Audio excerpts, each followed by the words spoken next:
கண்ணியத்திற்குரிய எல்லாம் வல்ல அல்லாஹு ஜல்ல ஷானஹு தஆலாவின் நல்லடியார்களே, அல்லாஹுடைய பேரொருளால் தனித்து விளங்கும் இஸ்லாம் என்ற இந்த தொடர் நிகழ்ச்சியில் இஸ்லாம் மார்க்கம் இது உண்மையான மார்க்கம்தான் என்பதை தனக்குத்தானே தக்க சான்றுகளோடு நிரூபிக்கிற வகையில் இது தனித்தன்மை பெற்று விளங்குகிறது என்பதின் சில பகுதிகளை கடந்த 2 நாட்களில் பார்த்தோம்.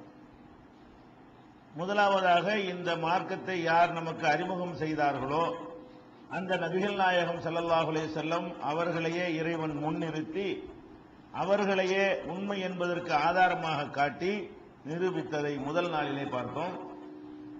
முஹம்மது ஸல்லல்லாஹு அலைஹி வஸல்லம் அவர்கள் எந்த சொற்களை அல்லாஹ்வுடைய சொற்கள் என்று அவர்கள் அறிமுகப்படுத்தினார்களோ அந்த சொற்களே அல்லாஹ்வுடையதுதான் என்பதற்கு அதுவே தனக்குத்தானே சான்றாக அமைந்திருக்கிறது என்பதற்கு சில எடுத்துக்காட்டுகளை நேற்றைய தினம் பார்த்தோம். அதனுடைய தொடர்ச்சியாக இந்த பிரபஞ்சத்தில் உள்ள பல நிகழ்வுகளை விஞ்ஞானிகள் ஆய்வு செய்து சென்ற நூற்றாண்டிலே ஒரு 50 ஆண்டுகளுக்கு முன்னால், 100 ஆண்டுகளுக்கு முன்னால், ஒரு 10 ஆண்டுகளுக்கு முன்னால் கண்டுபிடித்து உலகத்திற்கு சொல்லி இருக்கிறார்கள். அவர்கள் கண்டுபிடித்து சொன்ன இந்த செய்திகள் எல்லாம் 100 ஆண்டுகளுக்கு முன்னால் வாழ்ந்தவர்கள் அறிந்திராத செய்திகள். அப்படிப்பட்ட செய்திகளை எல்லாம் கூட திருமறை குர்ஆன் 1400 ஆண்டுகளுக்கு முன்னாலேயே தெளிவான வார்த்தைகளால், தெளிவான சொற்களால் சொல்லி இருக்கிற அதிசயத்தினுடைய தொடர்ச்சியாக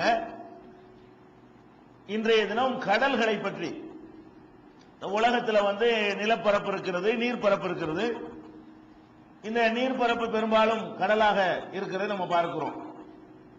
கடலை எடுத்துக்கொண்டீர்களேயானால் பல கடல்கள் இருக்கின்றன. அட்லாண்டிக் கடல் இருக்கிறது, இந்து மகா சமுத்திரம் இருக்கிறது, மத்திய தரைக்கடல் இருக்கிறது, இப்படி சாக்கடல் இருக்கிறது. இப்படி பலவிதமான கடல்கள் உலகத்தில் இருக்கிறது.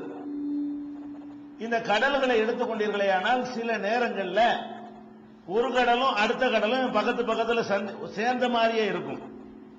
சில கடல்கள் தனியாக நிலப்பரப்பினால் பிரிக்கப்பட்டு அது ஒரு கடல் இது ஒரு கடல் என்று சொல்ற அளவுக்கு பிரிக்கப்பட்டும் இருக்கிறது. சில கடல்களை எடுத்துக்கொண்டீர்களேயானால் ஒரு கடலும் இன்னொரு கடலும் ஒட்டிக்கிட்டு தான் இருக்கும். பக்கத்து பக்கத்தில் சேர்ந்தார் போல என்ன செய்யும், கடல்கள் எல்லாம் அமைந்திருக்கும். இப்ப 2 கடல் சேர்ந்து இருக்கிறத பிரிக்க இயலுமா? ஒரு குளம் இருக்குது, அது 2 தண்ணி எல்லாம் ஒன்னா சேர்ந்து இருக்கிறது. மழை தண்ணி, வாய்க்கால் வழியாக வரக்கூடிய தண்ணி, ஆத்து தண்ணி எல்லாம் சேர்ந்து ஒரு பெரிய ஊரணி, ஏரி, கண்மாயின் இருக்கிறது. அதுல உள்ளது 2ஆ பிரிக்க இயலுமா? அது ஒரு குளம் தான், அது ஒரு ஏரி தான், அது ஒரு ஊரணி தான், ஒரு குட்டை தான், ஒரு குளம் தான், இப்படித்தானே சொல்லுவோம். ஆனால் இந்த கடலை பொறுத்த வரைக்கும் எப்படி இருக்குன்னு கேட்டீங்கன்னா ஒன்னா தான் இருக்கும். இப்படி தண்ணி இருக்கும், அப்படியும் தண்ணி இருக்கும். அது வேற பேரு, இது வேற பேர்ல அழைக்கப்படுகிறது. அப்ப கடல்கள் எல்லாம் ஒன்னோட ஒன்னு சேர்ந்து இருக்குது பாருங்க.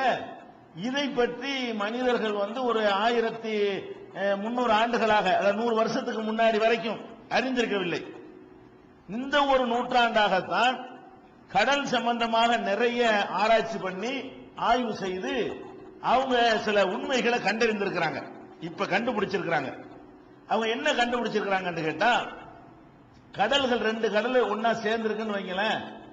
இப்படி சேர்ந்திருக்கக்கூடிய கடல்களை எடுத்துக்கொண்டால் அது கூட ஏன் ஒன்னா சேருதுன்னு கேட்டா, தனித்தனியா தான் இருந்தது, அதனால தனிக்கடல் அதுக்கு பேரு.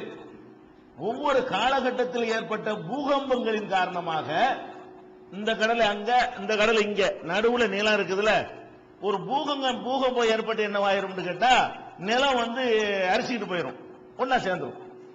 நிலச்சரிவு ஏற்படுறதுனால ஒரு நிலம் தான் தடுக்கும். 2 குளம்னு சொல்வதாக இருந்தால் 2 குளத்துக்கு மத்தியில மண் இருக்கும், தரைப்பகுதி தான் அதை பிரிக்கும். இந்த தரைப்பகுதி எங்க காணாம போயிரும்? இப்ப சுமத்ராவில் நடக்கிற மாதிரி ஒரு பூகம்பம் நடக்குன்னு வைங்க, அல்லது 2 ஆண்டுகளுக்கு முன்னாடி வந்த மாதிரி ஒரு சுனாமி மாதிரி ஏதாவது வருதுன்னு வைங்க, அந்த மாதிரி ஒரு பெரிய கடல்கோள் ஏற்படக்கூடிய நேரத்தில் இதையெல்லாம் அப்படி உள்வாங்கி கொண்டு ஓடி போயிடும். போனவன என்னவாயிரும், அந்த தண்ணி இந்த தண்ணி ஒன்னா சேர்ந்துக்கணும். இப்படி பல கடல்கள் தனித்தனி துண்டு துண்டுகளாக இருந்த கடல்கள் எல்லாம் ஒரு 12,000 வருஷத்துக்கு முந்தி, 10,000 வருஷத்துக்கு முந்தி, ஒரு 20,000 வருஷத்துக்கு முந்தி அவைகள் தனித்தனியா இருந்தன. விஞ்ஞானிகளுடைய கண்டுபிடிப்பு பிரகாரம் எல்லாம் தனித்தனியா தான் இருந்திருக்கிறது.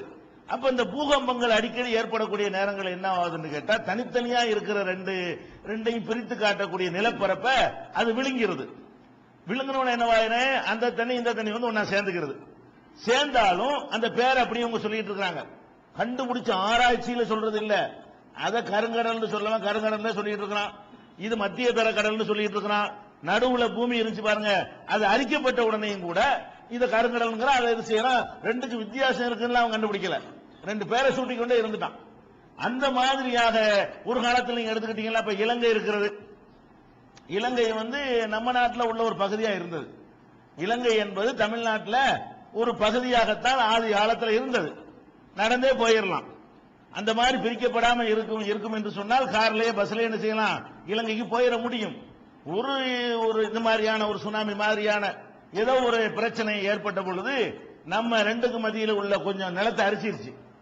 இலங்கைக்கு நம்ம தமிழ்நாட்டுக்கு மத்தியில் உள்ள கொஞ்சம் நிலத்தை அரிச்சுக்கிட்டு போன உடனே அது தண்ணி வந்து உட்கார்ந்து கடல் ஆயிடுச்சு. அப்ப இந்த மாதிரியாகத்தான் மாற்றங்கள்லாம் ஏற்படுகிறது. பிரச்சனை அது இல்ல. இப்ப என்ன பிரச்சனை கேட்டா, இப்படி சேர்ந்து இருக்கிற கடல்களை போய் ஆராய்ச்சி பண்றாங்க. நம்ம தான் ரெண்டு பேரை சூட்டுறோமா, நெசமாக ரெண்டா இருக்குதா அப்படின்னு ஆராய்ச்சி பண்றாங்க. பண்ணி பார்த்தா இந்த கடலை அந்த கடலும் இப்படி ஒட்டிக்கிட்டு இருக்கிறது. ரெண்டுக்கு மத்தியில எந்த விதமான திரையோ தடுப்போ ஒண்ணுமே இல்லாம இருக்கிறது.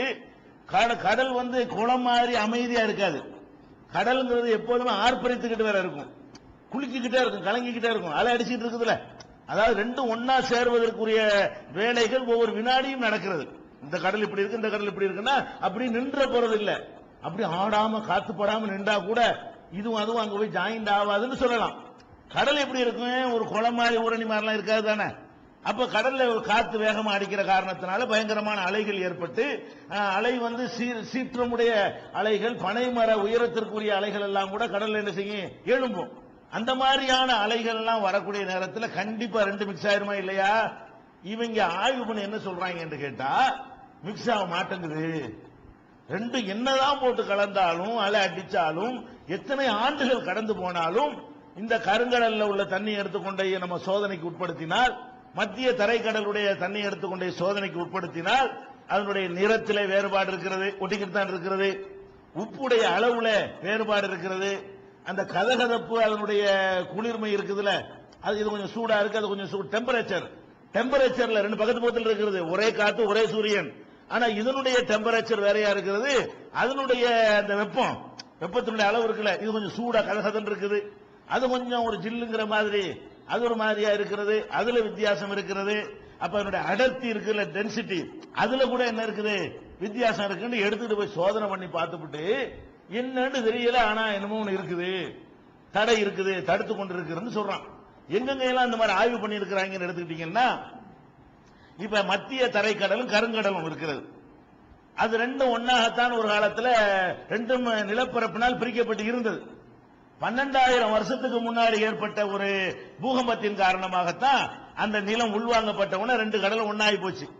இப்ப இந்த ஒன்னானவன என்ன ஆகுதுன்னா, மத்திய தரைக்கடலும் கருங்கடலும் ஒன்னா சேர்ந்த பிறகு அந்த தண்ணி திடீர்னு வந்து பாயுதுல, நிலப்பரப்பை உருவன உடனே மத்திய தரையில உள்ள தண்ணீர் வந்து இந்த கருங்கடல்ல வந்து ஜாயிண்ட் ஆகுது, ஒன்னா வந்து சேருது.